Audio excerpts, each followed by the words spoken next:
Hey guys, welcome back to another video. We're in the garage today and we're going to work on our KTM 125SX build. We've kind of taken a break from that, being that we've had Thanksgiving and things like that happen, so I've been spending a lot of time with family and just really having some downtime. It's been nice. Have been riding the bike quite a bit, as you guys saw some of the videos that have come out recently, hitting some jumps and things like that. So if you didn't see those videos, I'll put a link up here for them and go check them out. For my new subscribers, thank you for joining me. We got some good stuff coming up here. I want to get this bike build done sooner than later. I keep saying that all the time, but I have life. I got stuff happening all the time. So thank you guys for being patient that have been following along for this entire build series. So a couple updates really quick. Let's hop on it. Okay, we got the 450 sitting here. We're gonna winterize it. I've basically just decided that I am done. I'm done riding for the year. It's getting too cold. It's to that point where I get out, it's cold to ride, it's really cold to wash it. It's almost the point where I can't wash it without it freezing. So we're gonna winterize this. We're gonna get it put away. Video coming out on that process. Sled is almost ready to go. I gotta grease the chassis and I have to clean the clutch. Other than that, this thing is ready to rip. I am super excited for sled season. And for my snowmobiling group out there, I hope you're ready for this too. It's gonna be a good year. Update on the bike. Here we got our frame and our motor, and look at all that mess. Look at all the riding gear and everything. I've got to transition from moto to snowmobiling, so I've got to clean everything up and get it put away for the year and get all my snowmobile gear out. But we got our frame, our clamps, our motor, everything here. The forks are over there. They are rebuilt, ready to go. Once I get the swing arm cleaned up and all the bearings greased on it, we're going to install it. Install the forks, and we'll have everything except for a rolling chassis because we don't have the wheels built. They are sitting right there, and that's our next process. So wheels, tires, then we'll have a rolling chassis, and then you guys know the drill. From there, everything else should go pretty dang quick, really quick actually. Let's talk about the swing arm here. This is what we're going to work on today. I'm going to show you guys how to clean all of this nasty garbage up right here using some danmx products, stuff like that, and make it look new again, if not better. Right here I got my axle adjustment bolts out, which were a pain in the neck.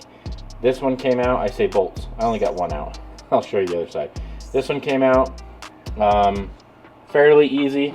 This one, I snapped the bolt head off. So you're like, well, why did you do that? Well, it's a lot easier to do than you would think when you use heat and things like that to try to get it off. That's what happens sometimes. But look at this side of the swing arm. Look how good this looks. This is how I want the other side to look. All cleaned up with that brush look going vertical. Obviously some of these scratches are so deep we don't get them out, but for the most part it looks amazing. So I'm going to show you how I did that, and then I will update you guys on removing that. I need to have this nut welded to the bolt so I can go ahead and work it back and forth. What I have done though is I've made my own basically form of TB blaster using ATF and acetone. You mix it half and half and it works very well for breaking down that electrolysis and all that stuff in there. So anyway, it's been soaking for about 2 days in that. I don't know if it's freed up at all. I don't know if it's made a difference, but if you don't soak it in something, it's never going to change. So we went ahead and did that. But anyway, enough about that. Let's hop on the swing arm. What we're going to do today, we're going to make this side look new again, and then we're going to repack our bearings for the swing arm and the shock mount. So I'm not going to replace those. There's no reason to replace them.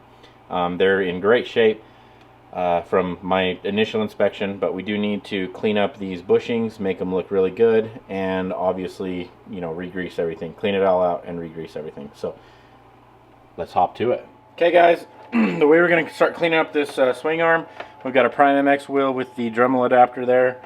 I like to use a Dremel because it's not loud. Wow, like my die grinder is. And anyway, we're going to go ahead and knock down all the heavy spots here and basically get everything cleaned up that we can before we start doing that that vertical brushed look. So using my Dremel, and make sure you wear a respirator. Last thing you want to do is be breathing in aluminum and all that garbage that comes off of this. So let's go right to time-lapse mode.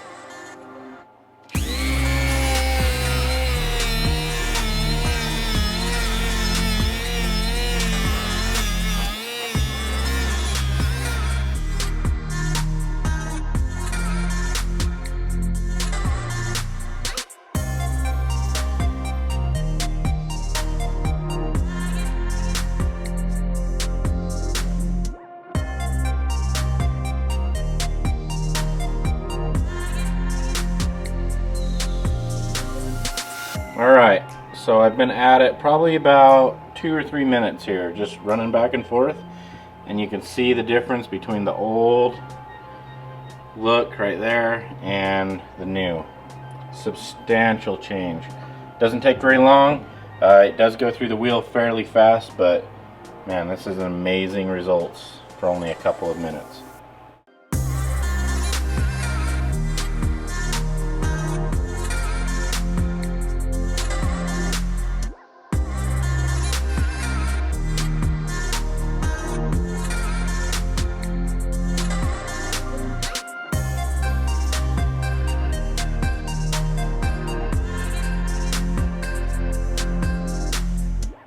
Alright, now for that inner swing arm I switched to the smaller wheel, so I'm going to try to get into here and get all this cleaned up really well.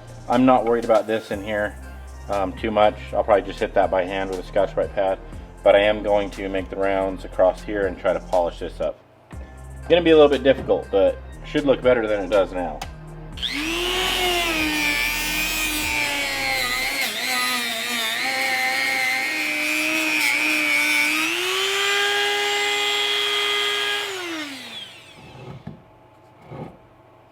I'd say that turned out pretty dang good. Alright, now we got the majority of this cleaned up. As you can see, that shiny side is the side I just hit with the danmx wheel. This side is that brush side, and this is the look that I'm going for. So, to get this brushed look, I'm switching tools up, and what I'm using is this little flap wheel right here. So, this has the fine, oh geez, what you want to call it, Scotch-Brite on it, with some sandpaper in it, and that's what's giving it that scratched look, that brushed look. So I'm just going across it the direction that I want the scratches to be, and that's pretty much it. Now again, I'm doing this because I can clean this up no problem, and just with a Scotch-Brite pad and make it blend. That I can't. That is like, I mean, you can see how shiny that is right there. I can't take a Scotch-Brite pad and clean that up and make it look the same. The reason it's that shiny is because of that the speed of the Dremel and the Scotch-Brite pad. So anyway, that's why we're going for that. I am going to leave the back just what it is, because I don't, you know, we never see the back, we never care about it. And then I'm not even touching this casted area right here, not at all. So anyway, let's go ahead and rough this up and make it look good, and then we'll be ready to pack our bearings.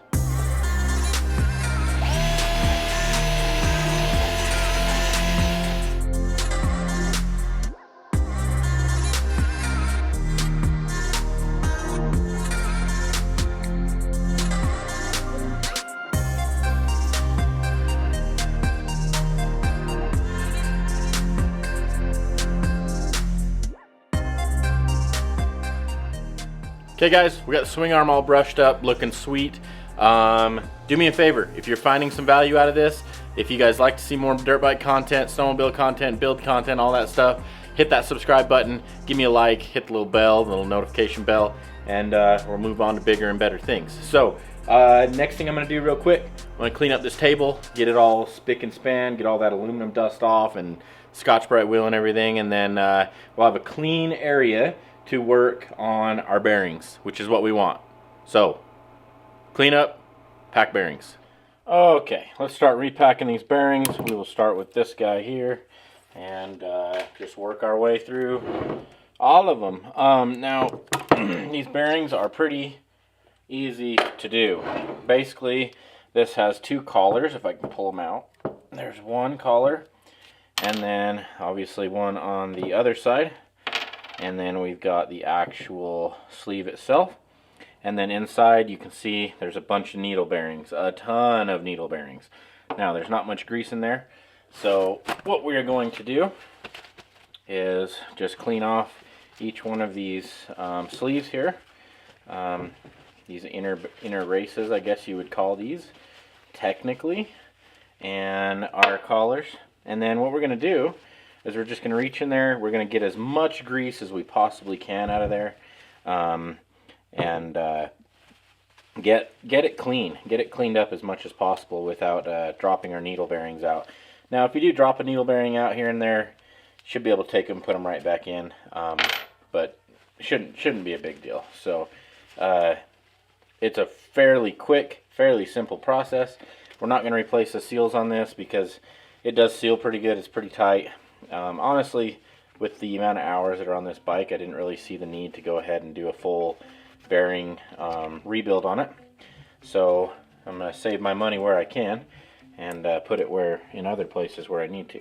So, okay, those are pretty much cleaned up. Now what I'm going to do here is I'm just going to take my rag and I'm just going to kind of roll it up loosely, double it up here, get it larger to where when I shove it in here, it fits fairly well and loosely.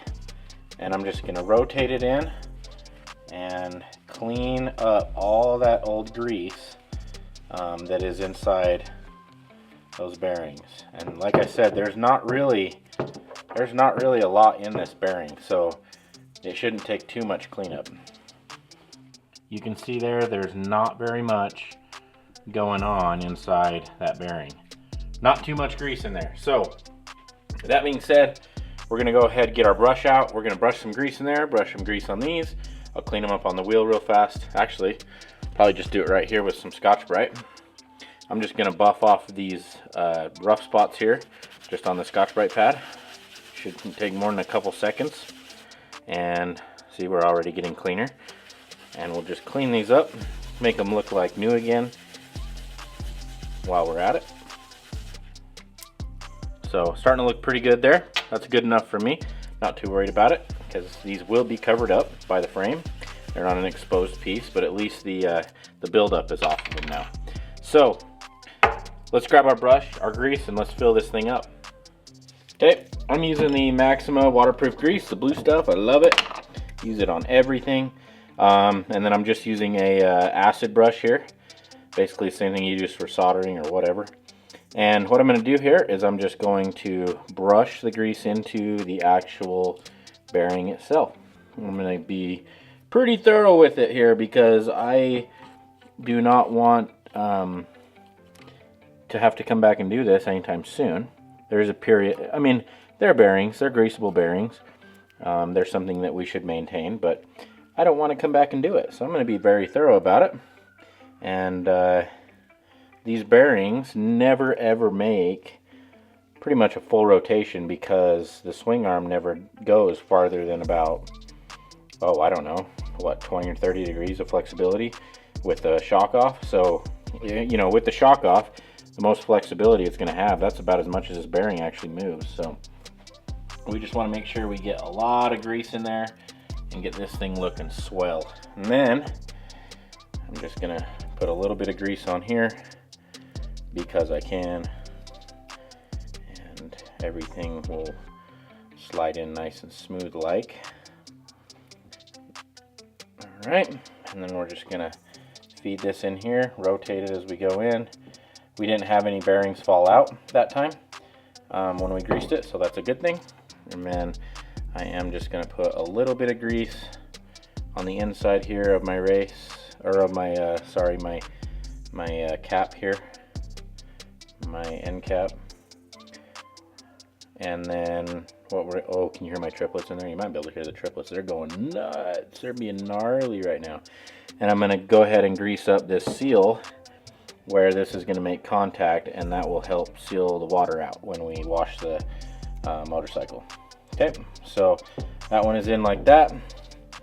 Again, I'm going to do the same thing right here to the opposite side and get this completely done. And you guys saw, like, this has literally taken me not even 5 minutes to do this. So not going to put you through watching the other side, but you get the idea. Pretty simple process. You want to do a good thorough job of it. Oh, my brush is coming apart. You want to do a good thorough job of it, and you don't have to worry about these getting wore out, seized up, things like that. Alright, now this one here is our shock linkage. I think it comes apart the same way. Let me grab a screwdriver here. That's one going to be a little bit more tedious probably. I think it does. It should actually. I don't see how it could come apart any other way. Maybe that way I can grab it and rotate it out. I know it'll come out. Yep, okay, there we go. So that is disgusting. We're gonna go ahead and clean this up really, really good. I should probably replace this, honestly. Maybe the other side will come out easier, I don't know. Ooh, maybe. Maybe. There we go, other side is coming out easier. Grab it with my channel locks and rotate it out. There we go. Okay, well I'm gonna take quite a bit of time and clean that up with the old danmx wheel. So, yeah, this bearing is pretty rough. So, let's go ahead and lube it up. We'll clean it up for now. We'll come back. I'll come back another time and probably replace it because I don't have the bearing ordered. But what I am gonna do is just take these, clean up all the nasty gunk and trash and all that stuff on them, and then just polish them up, make them look good like they should, and then we'll just fill that whole thing up with grease. We'll rotate that ball, get everything kind of working the way that it should. It's not seized, but it's not smooth, so yeah, is what it is. Alright, so I got these cleaned up a little bit. I didn't clean up too much on the inside there, but I'm just gonna go ahead, put a little bit of grease on these too. No reason not to, it will only help things. And then shove them in to the sides where they belong. They look a lot better this way now than they did before. Okay, there's one installed, and do the opposite side. And then I will off camera do the rest of the swing arm bearings, since I already showed you guys basically the gist of it, everything that needs to be done. And then we'll put this thing on the bike. Oh, we can't put it on the bike though, unfortunately, because I forgot I gotta get that other bolt out, so sucky. Okay, those are in. That is greased. So, better than it was by far. Alright guys, check out how good this swing arm looks. It looks amazing. Other than that one bolt on that side that I got to get out still. So I'm not going to go ahead and put the chain slider on yet, or obviously the new axle adjustment bolts. But overall, swing arm looks amazing. It cleaned up super well. I couldn't be happier with how it looks. I actually like the brushed aluminum look going up and down. It's different than anything I've ever seen before. But it looks good. I think it looks great. I want this bike to be just a bit different than everything else we've ever seen. So, got our bearings packed. They are ready to go. This one, probably will end up replacing it eventually, but for now, we're just going to keep it. And, yeah, I'm pumped about it. I'm thrilled. So, I wish I could mount it up right now, but due to that axle bolt being stuck, we gotta deal with it. So, I will link up above or down below in the description the grease, the cleaner, any of the tools that I use to do this job. And if you guys are gonna go check those out, and if you end up picking something up, use the link. It helps me out. And yeah, it's coming along. It's coming along. This was a lot of work on video. I don't know how long this video is going to be. Maybe 20 minutes. This took me about 3 hours to get this whole thing where it's at right now from the raw look. So this is huge progress. This is big progress, but it's very time consuming. Okay guys, if you liked the video, give me a like, subscribe if you haven't, and we'll see you in the next one. Thanks.